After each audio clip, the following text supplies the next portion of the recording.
आदाब, इस्तकबाल है। आप देख रहे हैं कश्मीर न्यूज। मैं हूं आपके साथ अबू हुरैरा।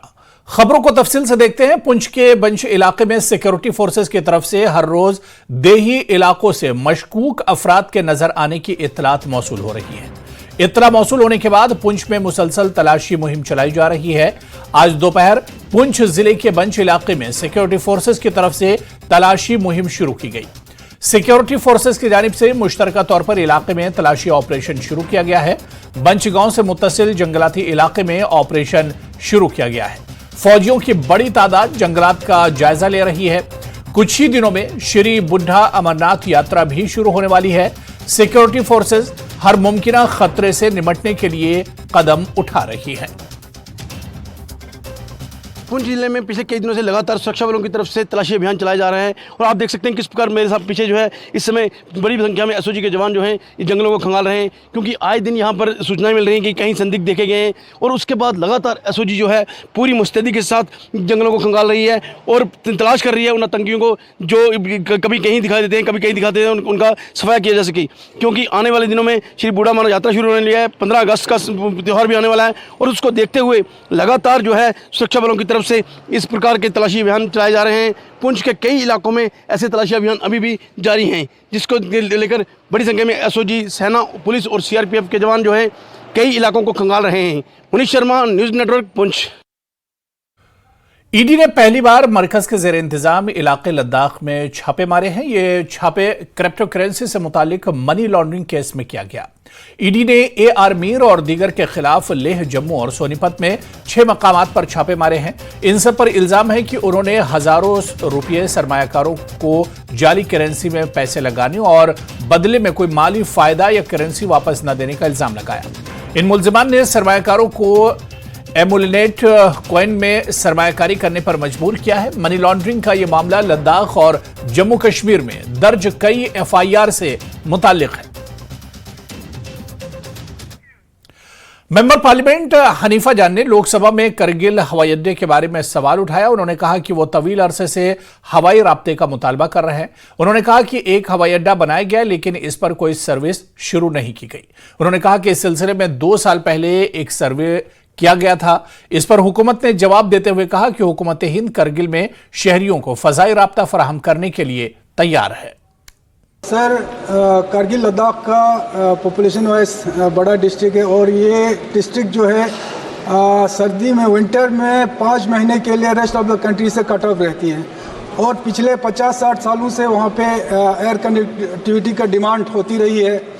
वहाँ पर एक छोटा एयरपोर्ट बनी है, वो भी पिछले 30 सालों से बनी है, वो भी ऑपरेट नहीं है। तो उड़ान स्कीम के तहत 2 बार उस एयरपोर्ट को लिया गया है, उसके बावजूद भी अभी तक वहाँ एयर सर्विस शुरू नहीं है। मेरा ऑनरेबल मिनिस्टर साहब से ये क्वेश्चन है कि पिछले 2 साल पहले करगिल में नए एयरपोर्ट के लिए सर्वे वहाँ पे कंडक्ट हुई थी, लेकिन अभी तक उस सर्वे का कोई अता पता नहीं है। क्या वो सर्वे कंप्लीट हुई है? अगर हुई है तो उसका स्टेटस क्या है? और इसमें आंसर आपने दिया है कि वहाँ पे एक जगह का नाम दिया है, वहाँ फिजिबिलिटी रिपोर्ट नेगेटिव आई है, तो उसके अलावा और भी जगह है वहाँ पे। क्या वहाँ पे सर्वे कंडक्ट करके एयरपोर्ट बनाने का आपका प्लान है?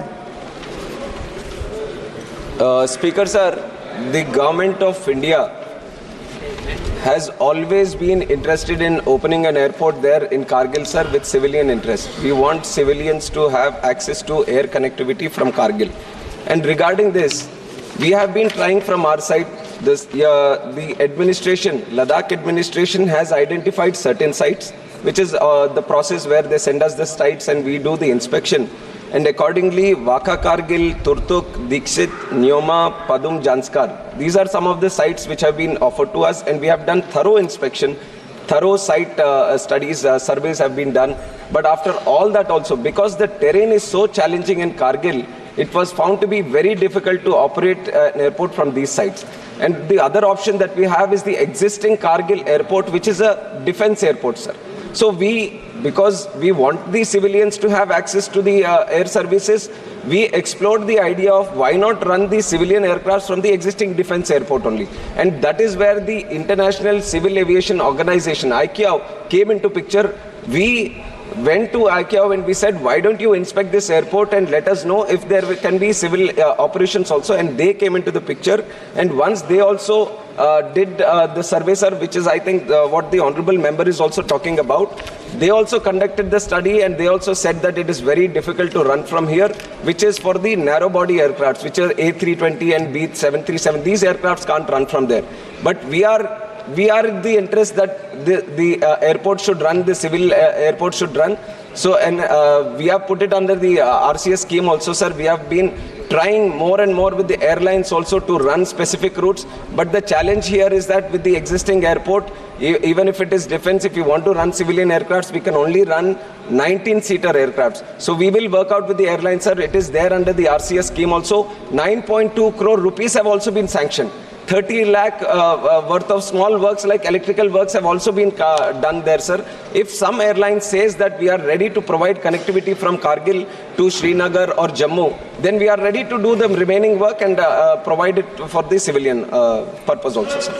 Honorable member supplementary, please. Sir ये उड़ान स्कीम में 2 बार इसको मिनट बैठिए। माननीय आप सब नए सदस्य भी आए हैं, हमें सदन का डिसिप्लिन मेंटेन करना चाहिए। आप सप्लीमेंट्री पूछें, उसके बाद आपको देंगे। सर ये एयरपोर्ट मेरे ख्याल से डिफेंस का नहीं है, ये सिविल एयरपोर्ट है, ये डिफेंस को लीज पे दिया गया है। तो मेरा यही है कि उड़ान स्कीम में इस एयरपोर्ट को 2 बार शामिल करने के बावजूद अभी तक वहाँ पे कोई सिविल एयर सर्विस शुरू नहीं किया गया। क्या इस पे कोई 50-60 सीटर का जो एयरक्राफ्ट को जल्दी से शुरू करने का क्या आपका प्लान है? सर ये पहले जैसे AI के पास था, फिर because of the security aspect in Kashmir and Ladakh area it has been handed over to defence, sir. And जो 50 सीटर की एयरक्राफ्ट की बात करें, अभी मैंने बताया सर, जो एग्जिस्टिंग कारगिल का एयरपोर्ट है वहाँ पे जो रनवे है, वहाँ की जो टेरेन डिफिकल्टी है, लैंडिंग टेक ऑफ के जो प्रोटोकॉल्स है, उसके हिसाब से 19 सीटर एयरक्राफ्ट की हो सकता है, सर। उसी के बारे में हम एयरलाइंस के साथ भी प्रयास भी चल रहा है RCS उड़ान स्कीम के तहत। माननीय सदस्य ने कहा कि 2 बार उड़ान स्कीम है, पर हमने 3 बार भी उसको कराया, सर। और भी प्रयास करते रहेंगे कि आगे यहाँ से एक सिविलियन एयरक्राफ्ट की शुरुआत हो। नेशनल कॉन्फ्रेंस के रुकने पार्लियामेंट मियां अल्ताफ ने पार्लियामेंट में पुंछ राजौरी रेलवे राब्ते को लेकर सवाल पूछा था। इस सवाल के जवाब में हुकूमत ने अपने मंसूबों के बारे में जानकारी दी, लेकिन मियां अल्ताफ सरकार के जवाब से मुतमईन नहीं हुए। मियां अल्ताफ ने कहा कि वो जल्द रेलवे वजीर से मुलाकात करके जमीनी हकायक से आगाह करेंगे। जम्मू से पुंछ राजौरी को जोड़ने के लिए एक सवाल पूछा गया था। मियां अल्ताफ जो जम्मू कश्मीर के मेंबर ऑफ पार्लियामेंट हैं, उन्होंने रेलवे मिनिस्टर से पूछा था। हमारे साथ ज़्यादा बातचीत के लिए मौजूद हैं। आपने जो ये सवाल पूछा था, क्या है पूरा मामला? ये देखिए, राजौरी पुंछ जो है एक दोनों बॉर्डर डिस्ट्रिक्ट्स हैं और हिली डिस्ट्रिक्ट्स हैं। वहाँ अभी तक रेल की फैसिलिटी नहीं है जो बहुत ज़रूरी है वहाँ के लिए। वो चाहे डिफेंस पॉइंट ऑफ व्यू से हो या टूरिज़्म के हवाले से हो या उनके माशी हालत के हवाले से हो। तो उस सिलसिले में एक बड़ी पुरानी डिमांड है ये। तो मैंने एक स्टार्ट क्वेश्चन पूछा था पार्लियामेंट में, वो उन्होंने उसका रिटन में ही जवाब दिया है। डिस्कशन तो नहीं हुई उस पर, होती तो मैं बेहतर तरीके से रेलवे मिनिस्टर को एक्सप्लेन कर सकता। उन्होंने एक पुरानी सर्वे की बात की है जो जम्मू से पुंछ उन्होंने की है। मेरा उनसे ये कहना था कि इस वक्त रेलवे लाइन जो है वो रियासी तक चली गई है, जो आगे से कश्मीर को कनेक्ट करेगी। रियासी से राजौरी तक कोई 30 से 40 किलोमीटर का ट्रैक बनेगा, रेलवे लाइन बनेगी। तो ये कोई इतना बड़ा मामला नहीं है गवर्नमेंट ऑफ इंडिया के सामने, इतना कोई बड़ा फाइनेंशियल बर्डन नहीं है कि ये एक अगर नई सर्वे करें। जो पुरानी ये कहते हैं हमने जम्मू से पुंछ तक डायरेक्ट की थी। तो मैं ये कहना चाहता हूँ, और ये मैं रेलवे मिनिस्टर साहब को मिल के उनको एक नोट भी दूंगा और उनको समझाने की कोशिश भी करूँगा कि मैं चाहता हूँ कि रियासी से राजौरी डिस्ट्रिक्ट को फर्स्ट फेज़ में जोड़ा जाए, बाद में पुंछ को भी उसके साथ कनेक्ट किया जाए। तो लोगों को बहुत बड़ी सहूलियत हो सकती है और ये बहुत ही जेन्युइन डिमांड है उस पूरे रीजन की। तो उसी सिलसिले में मेरा क्वेश्चन था। अब मैं लेकिन एक सवाल ये है कि अभी जो पोजीशन है क्या उसमें जो फर्स्ट फेज है उसमें सिर्फ थोड़ी सी कनेक्टिविटी बढ़ाने से ये पूरा मसला हल हो जाएगा और कश्मीर से कन्याकुमारी तक चीजें जो कनेक्टिविटी है वो बन जाएगी? नहीं, कश्मीर से कन्याकुमारी तो मुझे लगता है कि अनकरीब रेलवे ट्रैक जो है वो मुकम्मल होने वाला है। इस वक्त रियासी से बारामूला को ये कनेक्ट कर रहे हैं कुछ दिनों में, फिर बिटवीन रियासी एंड कटरा कोई कुछ काम बाकी है किसी टनल में, जिसकी वजह से ये देरी हो रही है, जो मेरी इत्तलात हैं। लेकिन रेलवे का महकमा यही कह रहा है कि हम अगले 2-3 महीने में उसको भी कंप्लीट कर लेंगे, फिर डायरेक्टली ट्रेन को कश्मीर जाने के लिए मुझे नहीं लगता कोई प्रॉब्लम होगी। जो जवाब दिया गया जाहिर है आप उससे मुतमईन नहीं है, तो क्या आप खुद रेलवे मिनिस्टर से मुलाकात करेंगे? बिल्कुल, मैं उनको मिलूंगा, उनको मैं रियल सिचुएशन जो है वो बताऊंगा और उनको इस सिलसिले में एक बाकायदा नोट भी दूंगा। बहुत बहुत शुक्रिया। Khurram Shahzad, news 18, Delhi. BJP leader Tarun Chugh का कहना है कि अगर जम्मू कश्मीर में इंतखाबात होते हैं तो बीजेपी इलेक्शन के लिए तैयार है। यह है कि जल्द ही जो है वो जम्मू कश्मीर में भी चुनाव हो सकते हैं। चुनाव की घोषणा एवं प्रबंधन चुनाव आयोग का दायित्व है और चुनाव आयोग को ही उसको तय करना है। भाजपा एक जिम्मेवार राजनीतिक दल है, उस नाते हम हर समय चुनाव के लिए तैयार हैं और चुनाव। Senior leader BJP Devendra Singh Rana ने न्यूज 18 से बात करते हुए कहा कि बीजेपी तैयार है और यूटी में इलेक्शन लड़ने के लिए मुनासिब हिकमत अमली पर गौर किया जा रहा है। उन्होंने कहा कि बीजेपी ने आर्टिकल 370 की मनसूखी के बाद जम्मू कश्मीर यूटी की तरक्की में तारीख रकम की है, जिसकी वजह से यहां पथराव और हड़ताल के वाकयात नहीं होते हैं। उन्होंने कहा कि जैसा कि वाज़े इशारे मिल रहे हैं, जम्मू कश्मीर में जल्द ही असेंबली इंतखाबात होंगे। Senior BJP leader Devendra Singh Rana हमारे साथ हैं, इनसे बात करेंगे इलेक्शन को लेकर जो बात हो रही है। इलेक्शन कमीशन ऑफ इंडिया ने हाल ही में एक इतला दी कि जितने भी ट्रांसफर्स डिस्ट्रिक्ट लेवल पे जो होम डिस्ट्रिक्ट है सभी अफसरान का उन्हें वहां से निकाला जाए। इसका संकेत ये मिल रहा है कि जम्मू कश्मीर में इलेक्शन होने वाले हैं, क्या कहेंगे? देखिए, इलेक्शन की तैयारियां जो हैं वो इलेक्शन कमीशन ऑफ इंडिया कर रहा है, उसकी प्रतिक्रिया शुरू हो गई है। असेंबली इलेक्टोरल रोल्स जो हैं वो नए तरह से तश्कील दिए जा रहे हैं और 20 अगस्त तक फाइनल इलेक्टोरल रोल्स जो हैं वो पब्लिश होने की डेट है।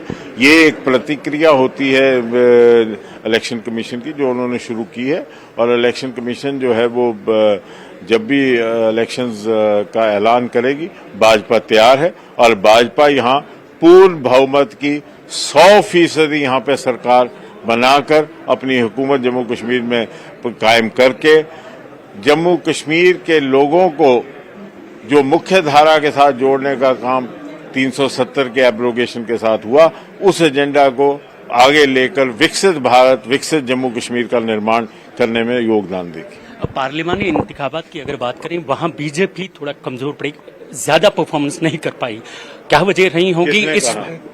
किसने कहा? जो आपने परफॉर्मेंस जितना 2 सीटों में हम लड़े, दोनों हमने जीती और तीसरी मैं पूरे भारतवर्ष की बात कर रहा हूं। परफॉर्मेंस को लेके अगर बीजेपी की बात करें वो तसल्ली बख्श नहीं रही, क्या कहेंगे इसके बारे में? 300 सीटें एनडीए को मिली, उससे बड़ी क्या तसल्ली हो सकती है?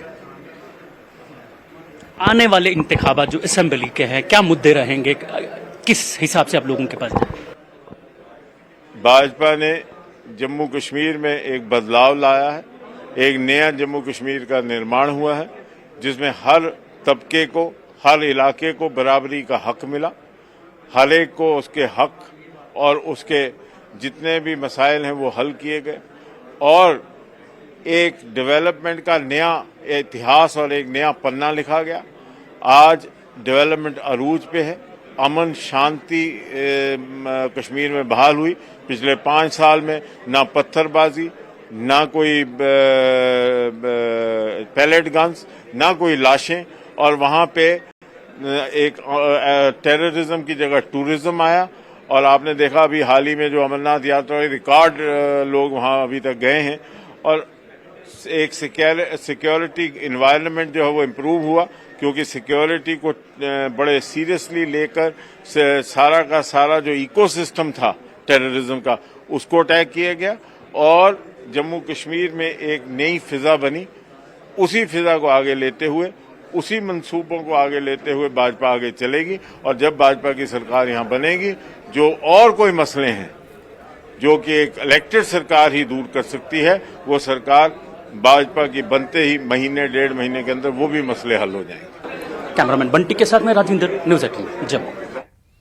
कुपवाड़ा जिले में लाइन ऑफ कंट्रोल के नजदीक टिटवाल सेक्टर में एक अलमनाक हादसे में 3 अफराद की मौत वाक़ हो गई। तीनों अफराद का ताल्लुक अनंतनाग के सीर हमदान इलाके से बताया जा रहा है। इस हादसे की वजह से टिटवाल और जनूबी कश्मीर के लोगों में गम का माहौल पैदा हो गया। ये तीनों नौजवान सैर के लिए टिटवाल जा रहे थे कि अचानक इनकी गाड़ी गहरी खाई में जा गिरी और ये अलमनाक हादसा पेश आया। वहीं एक और हादसे में बिजली का एक आरजी मुलाजिम त्रेहगाम के मकाम पर बिजली यानी करंट लगने से बुरी तरह झुलस गया और इसे नाजुक हालत में श्रीनगर इलाज के लिए मुंतकिल किया गया। पुलिस और मकामी लोगों ने लाशों का रेस्क्यू करके अस्पताल मुंतकिल किया। हम अनंतनाग डिस्ट्रिक्ट से है, अनंतनाग सीर हमदान बोलते हैं उसको। तो हम कल निकले थे घर से, वहाँ से रात भर हम श्रीनगर में ठहले। रात को 6:30 पौने 7 हम घर से निकले थे। तो रात भर हम श्रीनगर में थे, तो श्रीनगर से सुबह मॉर्निंग में निकले। हम इधर केरन वैली की तरफ जा रहे थे। तो कितने दोस्त थे आपके साथ? हम 6 दोस्त थे। 2 गाड़ी। उस गाड़ी में कितने थे? उसमें 3 थे, तीनों की डेथ हुई। जी, हमने 3:25 पे एक पेशेंट को रिसीव किया जिसका इलेक्ट्रिक शॉक हुआ था वहाँ पे त्रेहगाम में। त्रेहगाम वालों ने उसको यहाँ पे रेफर किया एम्बुलेंस में। तो जो ही हमने पेशेंट को रिसीव किया तो patient almost he was in shock. तो उसका पल्स बिल्कुल वाज वेरी फीबल। तो ER में लिया उसको इमरजेंसी में। तो वहाँ पे हमने टीम को बुलाया इमीडिएटली, उसको CPR वगैरह उसको इंट्यूबेट करना पड़ा पेशेंट को। Otherwise patient would have not survived that time also because patient was very sick. तो उसको अच्छे से मैनेज करके फिर हमने 108 बुलाई और 108 उसको हमने हायर सेंटर श्रीनगर रेफर किया। कुपवाड़ा जिले में आज 2 अलग अलग हादसात में 4 अफराद जख्मी जबकि 3 अफराद की मौत वाक़या हो गई है। तफसीलात के मुताबिक कुपवाड़ा जिले के सरहदी इलाके टीटवाल करना में आज एक दिल धो सड़क हादसा पेश आया जब जनूबी कश्मीर से ताल्लुक़ रखने वाले 3 अफराद टीटवाल जा रहे थे। अचानक उनकी गाड़ी ब्रेक फेल हो गई और वो गहरे खाई में जा गिरी, जिसके नतीजे में 3 अफराद की मौके पर ही मौत वाक़या हो गई और उन तीनों का ताल्लुक जनूबी कश्मीर के अनंतनाग जिले से। वजह है कि ये तीनों टीटवाल इलाके की तरफ जाना चाहते हैं, लेकिन अचानक जो है गाड़ी गहरी खाई में जा गिरी, जिसकी वजह से ये अलमनाक हादसा पेश आया और मौके पर ही 3 अफराद की मौत वाक़या हो गई। अगरचे उन्हें फौरी तौर पर करना अस्पताल ले जाएगा, तहाँ वो जख्मों की ताब न लाकर दम तोड़ बैठे। इस दौरान आज त्रेहगाम कुपवाड़ा में भी एक आरजी बिजली का एक आरजी मुलाजिम जो है करंट लगने से बुरी तरह झुलस गया और उसे मजीद इलाज मुआवजा के लिए श्रीनगर मुंतकिल किया गया। यानी कि कुपवाड़ा जिले में एक रोज़ के अंदर 2 हादसे और 2 हादसात में 4 अफराद जख्मी और 3 की मौके पर ही मौत वाक़या हो गई है। तो इस तरह से इस अलमनाक हादसे से पूरे जनूबी कश्मीर में इस वक्त गम का माहौल देखने को मिल पा रहा है। नेटवर्क 18 के लिए यह तो खबरों का सिलसिला जारी रहेगा। यहां पर रुकेंगे फिलहाल छोटे से ब्रेक के लिए।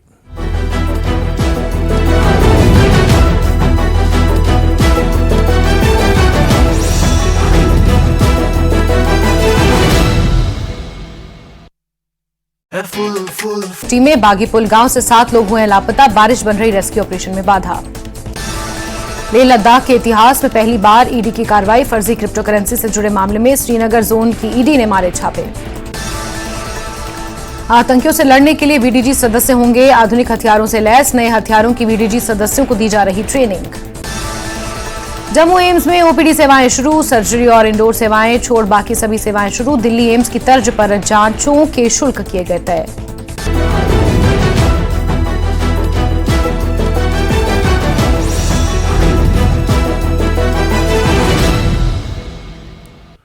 जम्मू कश्मीर नेशनल कॉन्फ्रेंस पीर पंचाल जोन के सदर जावेद राना ने PSA के तहत जेर हिरासत नौजवानों की रिहाई की वकालत की है। इनका कहना है कि जो किसी भी घिनौने जराइम में मुलविस नहीं है उन्हें फौरन रिहा किया जाना चाहिए। इलेक्शन का ताल्लुक है, सुप्रीम कोर्ट ऑफ इंडिया की डायरेक्शन के मुताबिक 30 सितंबर से पहले यहाँ इलेक्शन होने तय हैं और मुझे भी लगता है कि जो इलेक्शन कमीशन ऑफ इंडिया की तरफ से जो आए दिन इंस्ट्रक्शन जो है गवर्नमेंट को जारी होती हैं और जो तैयारियां जिस तरीके से इलेक्शन कमीशन ऑफ इंडिया की हो रही हैं, यहाँ इलेक्शन इंशाल्लाह ड्यू टाइम पे होंगे सुप्रीम कोर्ट की हिदायत के मुताबिक।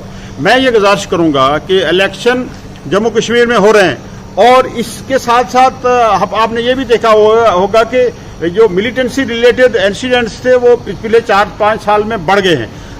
काफ़ी खिताई पीर पंजाल को जहाँ तक बात है, जम्मू पूरे सूबे की बात है, डोडा की बात है, हमारा जो चनाब रीजन है इसकी बात है, तो मिलिटेंसी जो है वो बड़ी है।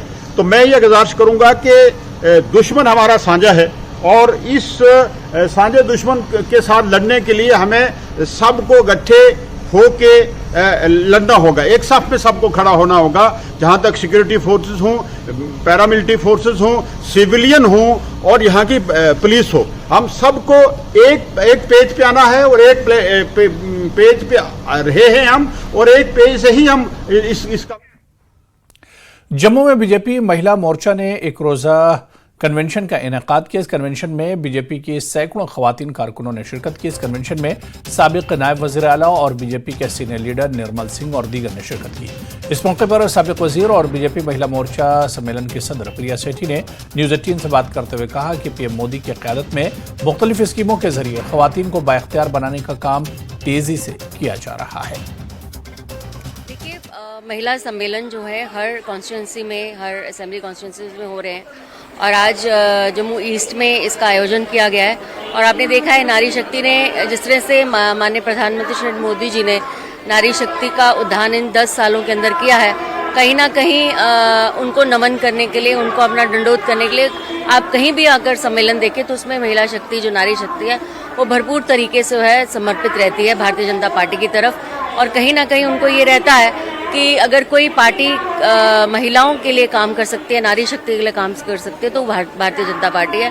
हम नमन करते हैं कि भारतीय जनता पार्टी के हमारे यशस्वी प्रधानमंत्री श्री नरेंद्र भाई मोदी जी को, जिन्होंने इन 10 सालों के अंदर एक अलग से एक प्रयास किया है कि नारी जो है किसी भी पुरुष के साथ पीछे ना खड़ी रहकर बल्कि साथ शाना बशाना खड़े, चाहे वो उज्ज्वला योजना की बात हो, चाहे वो नारी सशक्तिकरण की बात हो, चाहे वो कोई भी ऐसी योजना हो जिसके अंदर महिलाओं को एक अग्रसर पीढ़ी में खड़ा करने का दायित्व जो है माननीय प्रधानमंत्री जी ने दिया है। अंजुमन शरई शयान जम्मू कश्मीर के सदर आगा सैयद हसन अल मूसवी असफ़वी से पाकिस्तान के पाराचिनार में शिया मुसलमानों के खिलाफ हो रहे तशद्दुद की सख्त अल्फाज में मज़म्मत की। आगा सैयद हसन ने नमाज जुमा के खुतबे के दौरान कहा कि पाराचिनार में शियों पर हो रहे हमलों में कई शहीद हुए हैं जबकि काफ़ी लोग जख्मी भी हुए हैं। उन्होंने कहा कि ये हमले इस तरह से हुए हैं, ऐसा लगता है कि यह पहले से ही मंसूबा बनाया गया था। उन्होंने कहा कि जिस तरह से पाकिस्तानी हुकूमत इस पर खामोश बैठी है, ये काफ़ी मायूस कुन है। उन्होंने पाकिस्तानी हुकूमत पर जोर देते हुए मुतालबा किया कि पाराचिनार के कत्ले आम पर अपनी खामोशी को तोड़े और शियों की हिफाजत के लिए कदम उठाए।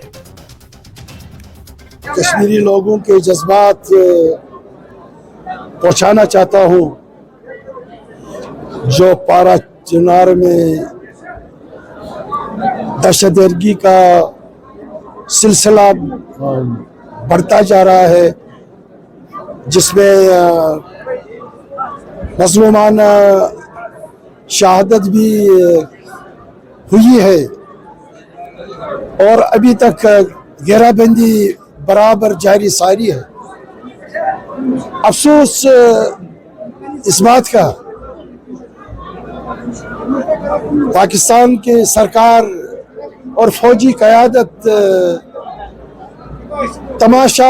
तमाशाई बनाई बैठे हैं, अपना रोल नहीं निभाता है और अपने जिम्मेदारियों को यह कहकर पर्दा डालते हैं ये कबायली जंग है। मुझे अफसोस है इस बात पर कि इस तरह ये अपनी जिम्मेदारियों से छूट लेना चाहते हैं।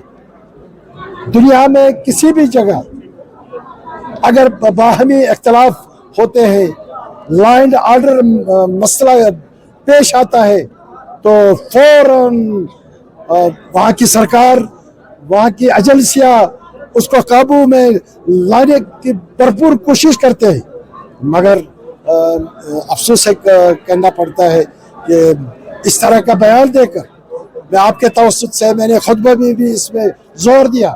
हुकूमत पाकिस्तान की सरकार और फौजी क़यादत फौरन से फौरन इस दहशत गर्दी का कमर तोड़कर उन पर। संकू सब डिवीजन के मशहूर मजहबी रहनुमा और किसान कानून साज काउंसिल के मेंबर आगा अहमद रिजवी ने नमाज जुमा के दौरान एक बहुत बड़े इज्तिमा से खिताब करते हुए कहा कि लद्दाख को यूटी बनाने के बाद एक भी मुलाजिम नहीं लगा है। उन्होंने कहा कि नौजवान हर गुजरते दिन के साथ डिप्रेशन का शिकार होते जा रहे हैं। उन्होंने कहा कि इंतजामिया हर महाज पर नाकाम साबित हुई है। उन्होंने कहा कि अगर हुकूमत ने 4 नुकाती मसाइल जिनमें रियासत का दर्जा, 6ठा शेड्यूल भी शामिल है, पर गौर नहीं किया गया तो लद्दाख जम्मू कश्मीर के साथ दोबारा जम हो सकता है। उधर पुंछ की शिया बिरादरी ने मजहबी तंजीम अंजुमन जाफरिया के बैनर तले पाड़ा में एहतजाज किया। पाकिस्तान में शिया बिरादरी पर दहशतगर्दाना हमले के खिलाफ जुमे की नमाज के बाद इमामिया जामा मस्जिद के बाहर मुजाहरा किया गया। मुजाहिरीन ने पाकिस्तान के खिलाफ जबरदस्त नारेबाजी की। एहतजाजी रैली की क़यादत इमाम मौलाना वफा हैदर, मौलाना कर्रार हुसैन जाफरी ने की। एहतजाजों ने हुकूमत पाकिस्तान के साथ साथ अमेरिका और इसराइल की भी मजम्मत की। आज का जो ये एहतजाज हमने अलम एहतजाज बुलंद किया है, ये पारा चरान के जो मज़लूम शिया जिनको शहीद किया गया है उनकी हिमायत में हमने ये अलम एहतजाज बुलंद की है। और ख़ास तरीके से जो है हम उनके ख़िलाफ़ हैं कि जो दुनिया जहान में जहाँ कहीं भी किसी भी इंसानियत को कत्ल करते हैं, हम उसके ख़िलाफ़ खड़े हैं और हमेशा तरीके से हमने अलम एहतजाज बुलंद किया है। और हम आपके ज़रिए से, हम हुकूमत पाकिस्तान से हम ये मुतालबा करते हैं कि जल्द अज जल्द इस जो है जितने भी दहशतगर्द कार्रवाई इसको रोका जाए और इसमें जितने भी मुलविस हैं उनको जल्द सज़ा दी जाए। हम इस वाक़ा की पुरज़ोर मज़म्मत करते हैं और हम हमेशा ज़ालिम की मज़म्मत करते हैं, दहशतगर्दी की मज़म्मत करते हैं।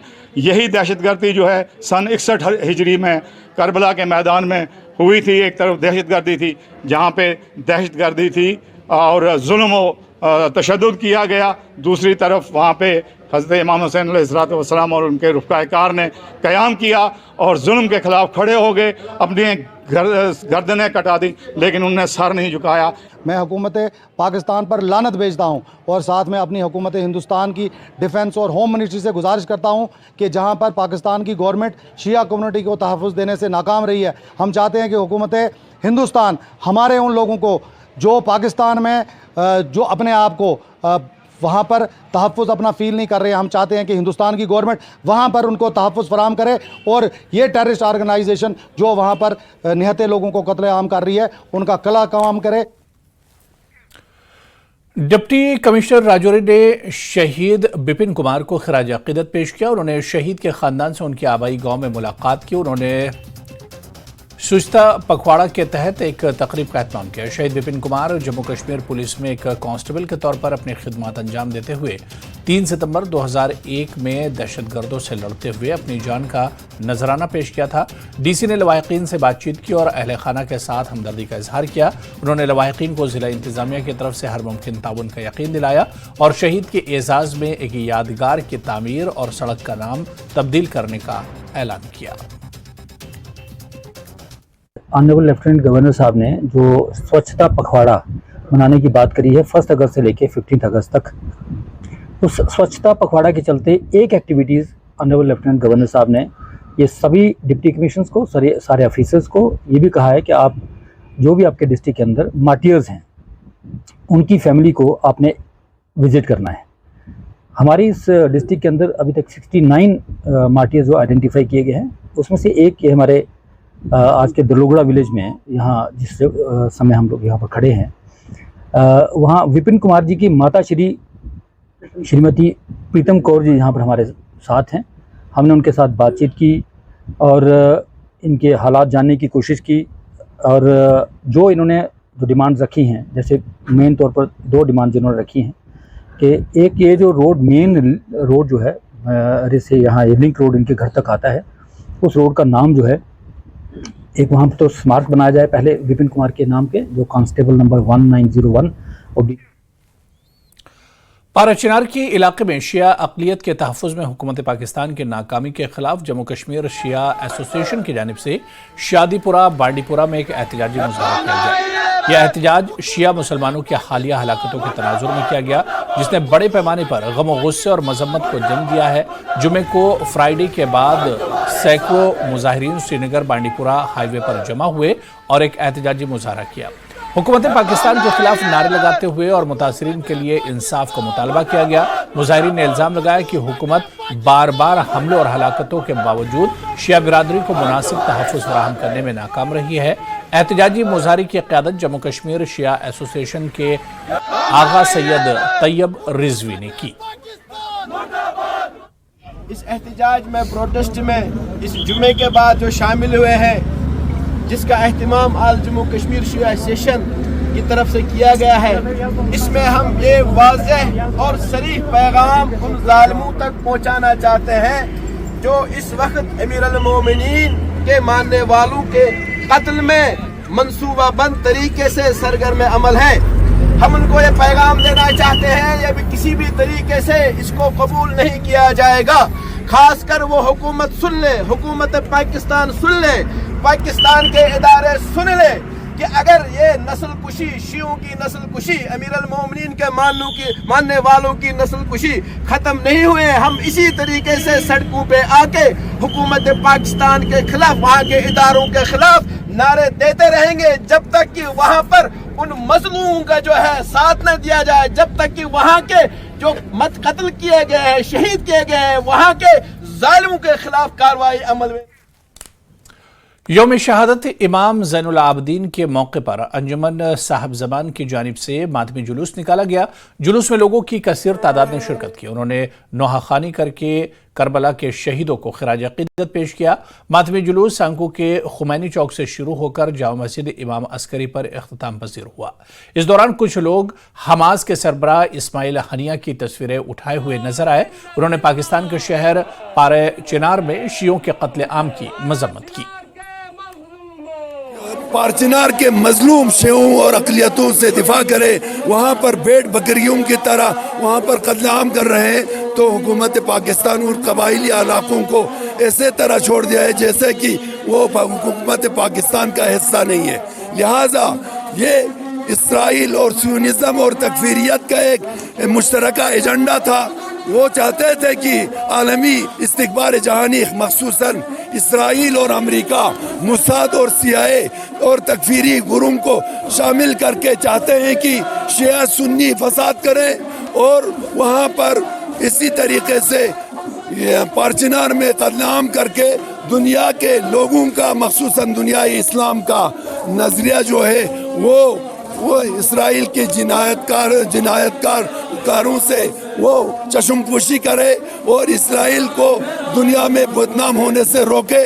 इनका यही प्लान था। आज के इस दौर में आप देख रहे हैं दो नापलीद सोच उभर कर आ रहे हैं, एक तकफीरी और एक सेहोनी।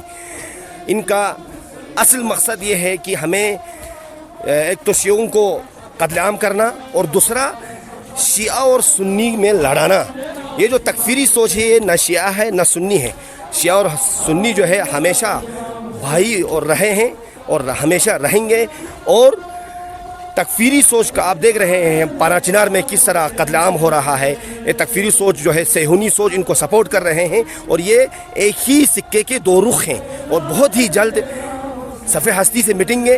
पाकिस्तान की अगर हम बात की जाए तो वहाँ पे आप देख सकते हैं आए रोज़ बेगुनाहों का कत्लेआम किया जाता है। पाराचिनार में कुछ दिन पहले बेगुनाह शियों को सिर्फ इस जुर्म में कत्ल किया गया क्योंकि वो लोग शायान आयानी अली इब्न अबी तालिब। और यहाँ पर रुकेंगे फिलहाल छोटे से ब्रेक के लिए।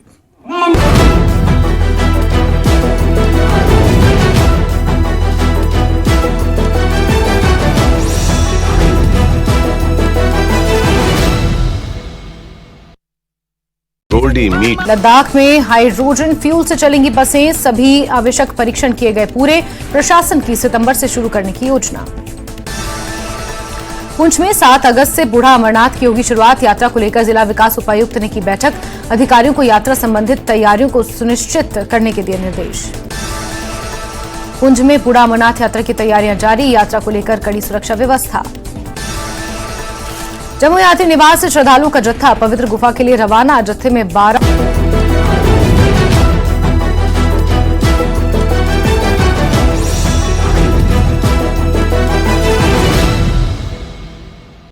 बिजली की गैर एलानिया कटौती और मुलाजमीन के मनमानी रवैये से आवाम परेशान है। जिला कठुआ के मॉडल गांव खरवट के लोगों ने जम्मू पठानकोट कौमी शाहरा पर एहतजाजी मुजाहरा किया। उन्होंने महकमे बिजली के खिलाफ नारेबाजी की। मुजाहिरीन का कहना है कि गुज़िश्ता कई माह से गैर एलानिया बिजली कटौती की जा रही है, जिसकी वजह से बच्चों और बूढ़ों को शदीद परेशानियों का सामना है।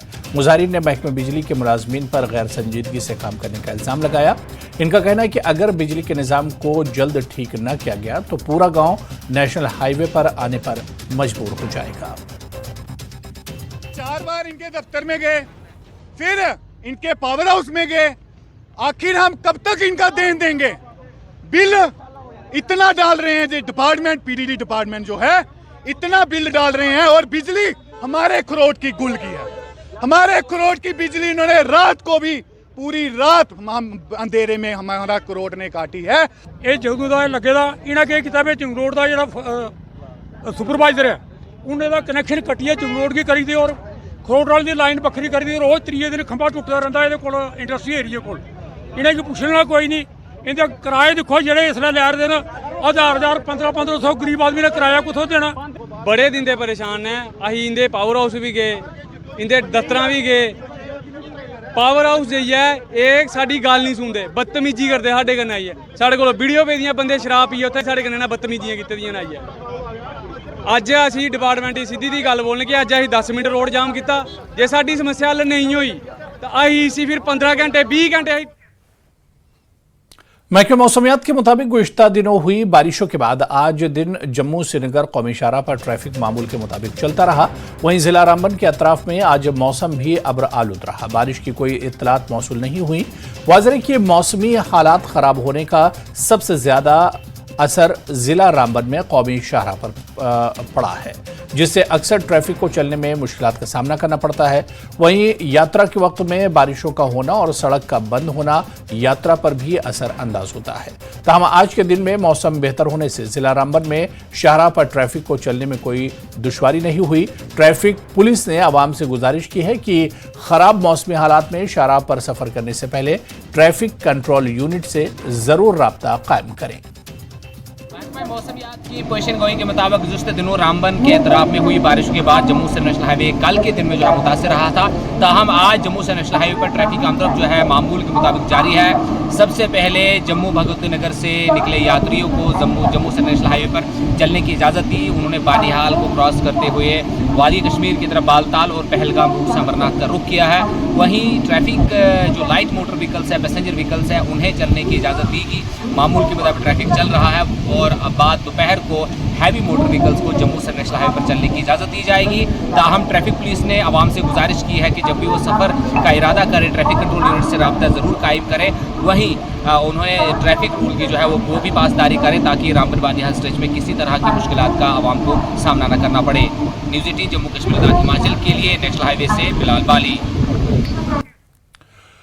लद्दाख में दरियाए शुक एक अहम आबी गुजरगाह और फ्लो हो गया है। दरिया में पानी की सतह आब में इजाफे से मकामी आबादी में तशवीश पैदा हो गई है। दरियाए शुक में पानी के बढ़ते बहाव से बड़े पैमाने पर खतरे की घंटी और खलल पैदा हो गई।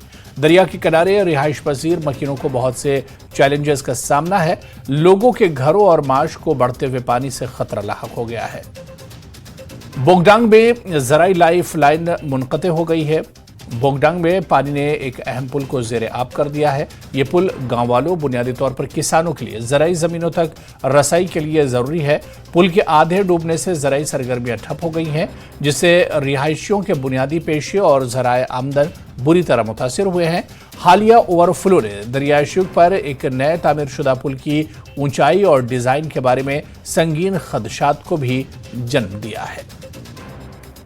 ये जो हाल ही में इस साल 2024 में जो पानी का जो बढ़ाव है वो काफ़ी तादाद में बढ़ गए हैं। हम देख भी रहा है क्योंकि हमारा जो बैकग्राउंड में हम देख रहे हैं, जहाँ पर हमारा लोअर पार्ट्स ऑफ दुरतुक, जहाँ पर हमारा छुथंग, यहाँ पर जो बस्ती है, जो गांव है हमारा पूरा, यहाँ पर खेती बाड़ी से लेकर जो हमारा कमर्शियल बिल्डिंग वगैरह है, ये सब यहाँ पर है, जो गवर्नमेंट बिल्डिंग्स है। अभी आप यहाँ पर आप के बैक साइड में आप देख रहे हैं, यहाँ पर हमारा टूरिज्म का जो पार्क है, अभी यह जजीरा बन चुका है। तो मैं एडमिनिस्ट्रेशन से दरख्वास्त करता हूँ कि आप जल्द से जल्द इस जो प्रोटेक्शन को बंड्स को आप फिर से इसको तामीर किया जाए और हमारे जो गांव के सेफ्टी के लिए इस पर जरूर गौर करें। खेती हमारे खेती पर हमने लगा हुआ है, पूरा सूख किया जनाब किया। और दूसरा तो यहाँ हमारे कलवर का जरूरत है, कलवर के अलावा हमको पार कर नहीं सकता है। पहले हम लोग PWC से बोला था, यहाँ हमारे क्या बोलते हैं उसमें नहीं है, मतलब पहले हम इसमें फंड रखा नहीं है जी, इसलिए तो हमको कलवर बन नहीं सकता है। बोलता है मेहरबानी करके इतना आपने पुल हमारे लिए बनाया और इसमें छोटा 2 कलवर नहीं होने से हमको पुल बना के फायदा नहीं है। JCB भी वहाँ पानी में डूबे हुआ है सब जी। और लोगों को आने जाने के लिए बहुत इतना तकलीफ हो रहा है। और रस्सी के जरिए और ये पुल के लोहे के जरिए 3-3, 4-4 आदमी मिलकर जाके वहाँ पर पानी पुनी देकर आ रहा है। फिर भी हमारा कुछ आधा जमीन तो सूखने के लिए तैयार है, सूख चुका है। और हमारा गाय माल मवेशी भी वहाँ पर है। अब इसलिए हम आपसे रिक्वेस्ट करता हूँ कि सबसे पहले इस पर एक कलवर्ट होना बहुत जरूरी है जी। कलवर्ट के बगैर हमारे ये फुट ब्रिज भी इसी हालत में होगा, कभी भी ये कामयाब होने के लिए हमें उम्मीद नहीं है जी। बदरन, मागाम, पंजूरा, कुंजर्ग और दीगर इलाकों के किसानों और लोगों ने नाला फिरोजपुरा से बाजरी निकालने पर मुताल्लिका ठेकेदारों और इंतजामिया के खिलाफ एहतजाजी मुजाहरा किया। लोगों का कहना है कि बाजरी निकालने से नाला फिरोजपुरा में पानी के जखीरा ही खत्म हो गए हैं। गैर कानूनी माइनिंग की वजह से खुश्कसाली पैदा हुई है और साथ ही अब पीने के लिए पानी भी दस्तयाब नहीं है। लोगों के मुताबिक इलाके में फसलें भी सूख रही हैं। एहतजाजियों का कहना है कि इस मानसून के मौसम में मुख्तलिफ ठेकेदार गैर कानूनी तौर पर नाला फिरोजपुरा से बाजरी निकाल रहे हैं। किसानों का कहना है कि महकमे की जानिब से इनके खिलाफ कोई कार्रवाई नहीं की जा रही है। न्यूज़ 18 ने फोन पर district mining officer Baramulla Sarfaraz सुबहान से इस मामले के बारे में जानकारी हासिल की। इनका कहना है कि महकमे को जिन लोगों के खिलाफ शिकायत मौसूल हुई है, इनके खिलाफ कार्रवाई और जुर्माना आयद किया गया है। हायर अथॉरिटीज़ को हमने बहुत बार इसमें इन्वॉल्व भी किया था, तो मुझे लग रहा है कि या तो इसमें कुछ खुर्द-बुर्द हो रहा है, क्योंकि हमारी इन बातों पे कोई ये कार्रवाई नहीं की जा रही है। जैसे आप देख सकते हो पूरा हमारा खेत खलियान सब वीरान है, पानी का एक बूंद बूंद के लिए हम तरस रहे हैं। यहाँ की तक कि हमारे जो जानवर है वो भी बूंद बूंद पानी के लिए तरस रहे हैं। आप प्रैक्टिकली यहाँ देख सकते हो, मेरे कहने से कुछ नहीं होगा। हमारी ज़मीन, जबकि हमारे जो एडमिनिस्ट्रेटिव हायर अथॉरिटी बोलती है कि ये एग्रीकल्चर का सीजन है और इसमें 2-2.5 महीने बंद रहता है। कौन सा 2.5 महीने बंद रहता है? एक तो ऊपर से पानी की किल्लत है, दूसरा इन्होंने इतना नाला ये जो यहाँ से फिरोजपुरा जाता है इतना डीप किया है, जो कुएं हैं वो खुश्क हो रहे हैं। हमारा जो यहाँ से एग्रीकल्चर है, जैसे कि यहाँ पे खेती बाड़ी करते हैं हम, किसी आप वीडियो लेके जाओ, आप किसी भी कीमत में देखो, आप वहाँ पे एक बूंद भी नहीं है। कार्रवाई तो हो गई है ना उनके खिलाफ। जो शिकायत आई थी, एक उनमें से एक ही शिकायत आ गई, तो उसको हमने नोटिस निकाला है। जितना भी उसने एक्स्ट्रा मटेरियल निकाला है उसकी तो पेनल्टी उसको भरनी है, वो तो हमने ऑलरेडी कर दिया है। मगर ये कह रहे हैं कि अब भी हमने अफसरान को बताया है, मगर उसके बावजूद ये आ रहे हैं, रात के दौरान भी, सुबह भी, दिन में भी।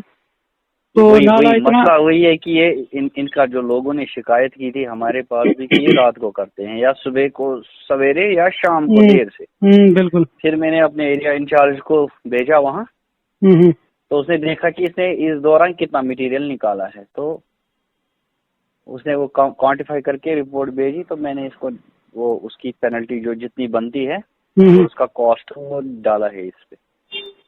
यानी आपका कहना है कि उनके खिलाफ कार्रवाई हुई है? हो, हाँ।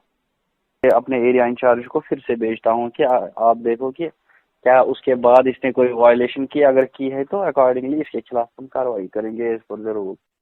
जैसा कि आप जानते हैं, शदीद गर्मी की वजह से पूरी वादी कश्मीर में खुश्क साली के आसार जो है वो नमूदार हो गए हैं और मुख्तलिफ जगहों पे फसलें जो हैं वो अब खुश्क हो रहे हैं। और पीने के पानी के हवाले से भी अगर बात करें, और इस हवाले से भी लोगों को काफ़ी सारे मुश्किलात जो है दरपेश हो रहे हैं। और आज हम बदरन में हैं और नाले फिरोजपुरा पर, और यहाँ पे पिंजूरा यानी गोईगाम और बदरन के लोग जो हैं सरापा एहतिजाज है। एहतिजाज इस लिहाज से हैं कि नाले फिरोजपुरा में जो मुख्तलिफ ठेकेदार जो है बाजरी निकाल रहे हैं, और उस लिहाज से यहाँ पे मैं पहले तस्वीरें दिखाने की कोशिश करूँगा।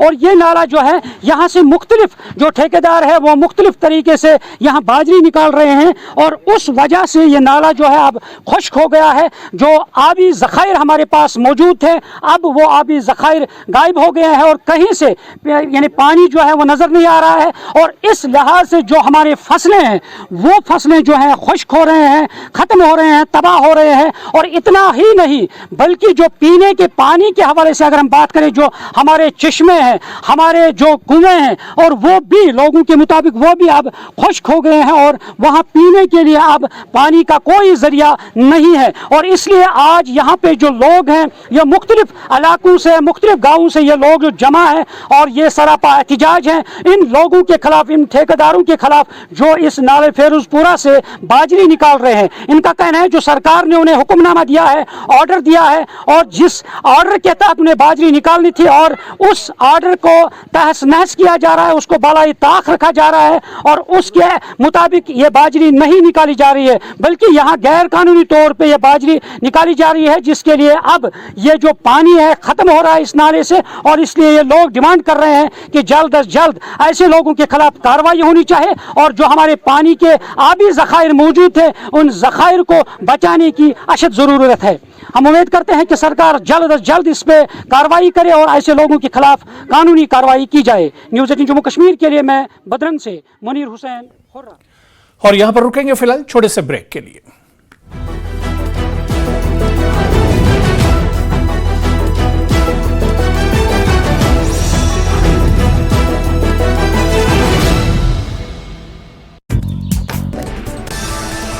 लाहौल स्पीति में भूकंप के झटके, सुबह 10 बजे करीब महसूस किए भूकंप के झटके, 3.2 मापी गई तीव्रता। रामपुर के समेज में बादल फटने से प्रभावित 85 किलोमीटर में चलेगा सर्च ऑपरेशन। क्षेत्र को 6 हिस्सों में बांटकर रेस्क्यू जारी, 36 लोग अभी भी लापता। बाढ़ प्रभावित क्षेत्र रामपुर का दौरा करेंगे, दौरा किया मुख्यमंत्री सुखविंदर सिंह सुक्खू ने।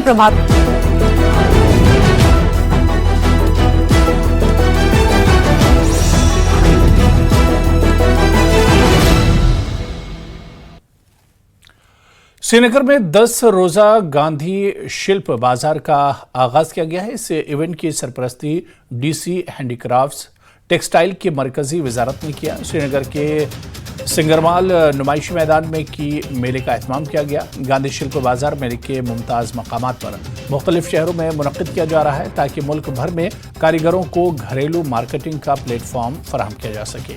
इस मेले का असल मकसद शानदार दस्तकारी के तख्लीक़ात, रिवायती फ़नून और मुल्क के सकाफती विरसे की नुमाइश करना है। इस मेले में मुल्क के मुख्तलिफ हिस्सों से 70 के करीब कारीगर अपने फन पारों की नुमाइश और फरोख्त के लिए हिस्सा ले रहे हैं। बार हम अटेम्प्ट कर रहे हैं कश्मीर में गांधी शिल्प बाज़ार करने का।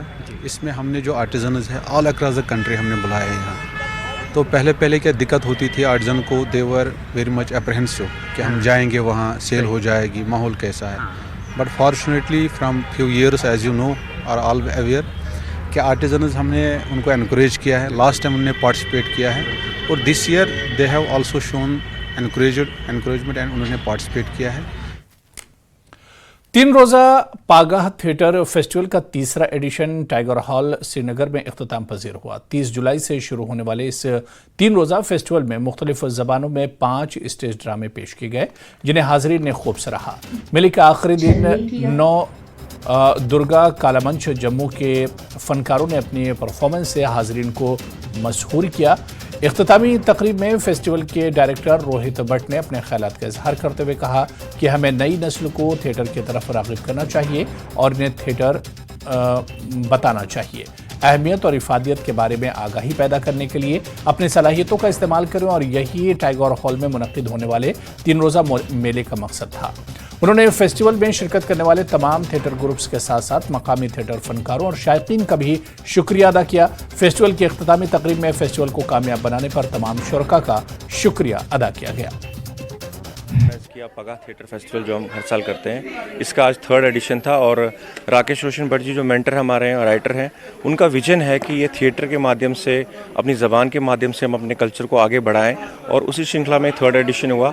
इसमें पहला प्ले उनके द्वारा लिखा गया मरकर जीना था, जो कि बहुत ही ह्यूज गैदरिंग थी और स्टैंडिंग ओवेशन मिला उस प्ले को। और कश्मीरी लैंग्वेज, कल्चर, हेरिटेज जो है ना, उसमें क्योंकि हम पिछले 3 साल से जैसे हम कर रहे हैं, पिछली बार 7 दिन का किया था, इस बार थोड़ा 3 दिन का करना पड़ा। लेकिन इसमें हम कोशिश करते हैं कि जो लोकल थिएटर है, लोकल के जो थिएटर ग्रुप्स हैं या कल्चरल ग्रुप्स हैं, तो उनको साथ में लाएँ। और एक हमारा मेन मकसद ये है कि जो एक वो गैप सा बना हुआ था अभी तक कल्चर में या बाकी लोगों में, जो यहाँ के लोग थे, तो उन लोगों में एक कम्युनल हार्मनी बढ़ाने के लिए, उन लोगों में एक ब्रदरहुड के लिए। और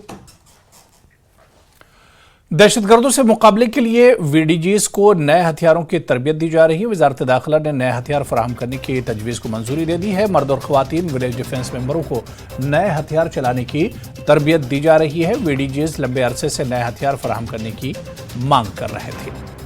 सरकार की तरफ से हाल ही में एक ऑर्डर इशू किया था, जिसमें वीडीजी को लेकर एक अहम डिसीजन लिया गया। हालांकि वीडीजी जो है, विलेज डिफेंस गार्ड, इनकी काफ़ी सालों से ऑटोमेटिक वेपन की डिमांड थी, लेकिन उस डिमांड को सरकार ने सुना।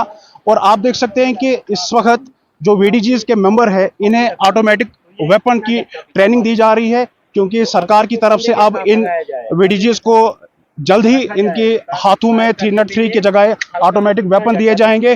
और यहाँ पर आप देख सकते हैं कि महिलाएं भी हैं जो यहाँ पर ट्रेनिंग ले रहे हैं, किस तरह से ऑटोमेटिक वेपन चलाए जाएंगे, ताकि जो आतंकी यहाँ पर हैं उनका सामना ये अच्छे से कर सके। क्योंकि इनकी काफ़ी सालों से मांग थी कि जो 303 है वो चेंज हो और उसके जगह ऑटोमेटिक वेपन दी जाए। आप इन्हें ट्रेन कर रहे हैं, क्या वेपन आप इन्हें सिखा रहे हैं, किस तरह से आप ट्रेन कर रहे हैं? सर, मैं सबसे पहले धन्यवाद करूंगा आपके चैनल का कि आपके माध्यम से हम सरकार तक अपनी आवाज़ पहुंचा सकते हैं।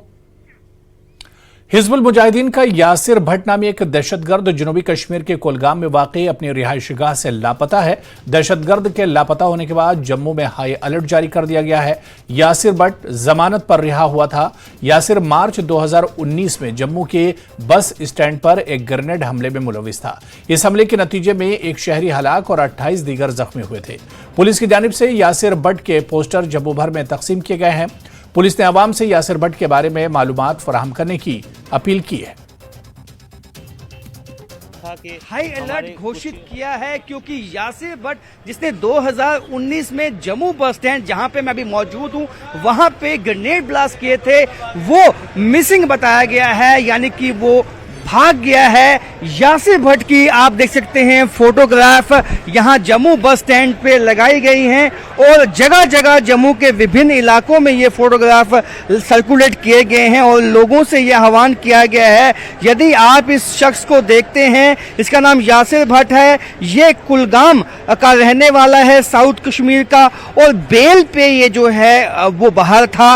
और जो जब इसने ग्रेनेड ब्लास्ट किए थे, एक शख्स की मौत हुई थी 2019 में और 28 लोग जो हैं वो जख्मी हो गए थे, जिसके बाद इसको पुलिस ने अरेस्ट किया था और उस वक्त ये जुवेनाइल था। और उसके बाद अब जो है बताया जाता है कि ये मिसिंग है और इसकी इसलिए जम्मू में हाई अलर्ट किया गया है, क्योंकि इस तरह का अंदेशा है कि हिजबुल मुजाहिदीन जिसका ये आतंकवादी था वो कई नई प्लानिंग कर सकता है जम्मू में धमाके करने की। तो ऐसे सब लोगों से उनका सहयोग मांगा गया है। आसपास आप देख सकते हैं कि जम्मू बस स्टैंड के जो लोग हैं वो देख रहे हैं। आपने ये पोस्टर देखा, आपने पढ़ा, यहाँ लिखा हुआ है कि नंबर दिए गए हैं, तो आपको लगता है ये सही है कि नंबर दिए हुए हैं और फोटो दिया हुआ है, आप पहचान कर सकते हैं? अभी मैं अमृतसर रहता हूँ तो मेरे को अभी कुछ नहीं मालूम इसके बारे में। अच्छा, तो आपने देखा फोटो ये? तो कई सारे लोग हैं ये वो जो यहाँ पे पोस्टर्स जो हैं वो देखते हुए दिखाई दे रहे हैं, क्योंकि जिस तरह से पुलिस की तरफ से ना बल्कि जम्मू बस स्टैंड बल्कि इंदिरा चौक में, जम्मू बस स्टैंड के आसपास के इलाकों में और जम्मू के विभिन्न इलाकों में ये यासिर भट्ट के जो पोस्टर्स हैं वो लगा दिए गए हैं, ताकि लोगों में जो है अवेयरनेस फैल सके कि ये जो शख्स है ये हिजबुल जो है जो आतंकवादी हिजबुल मुजाहिदीन का, और ये बड़े हादसे जो है यहाँ जम्मू में अंजाम दे सकता है। अगर किसी को भी इसकी रिपोर्ट मिलती है तो तुरंत अपने नज़दीकी पुलिस थाने में या पुलिस चौकी में जो उसकी कंप्लेंट कर सकते हैं। कैमरामैन सादा भट्ट के साथ राजेंद्र वैद, न्यूज़ 18 जम्मू। तो चलिए इस बुलेटिन में अभी फिलहाल इतना ही। आदाब।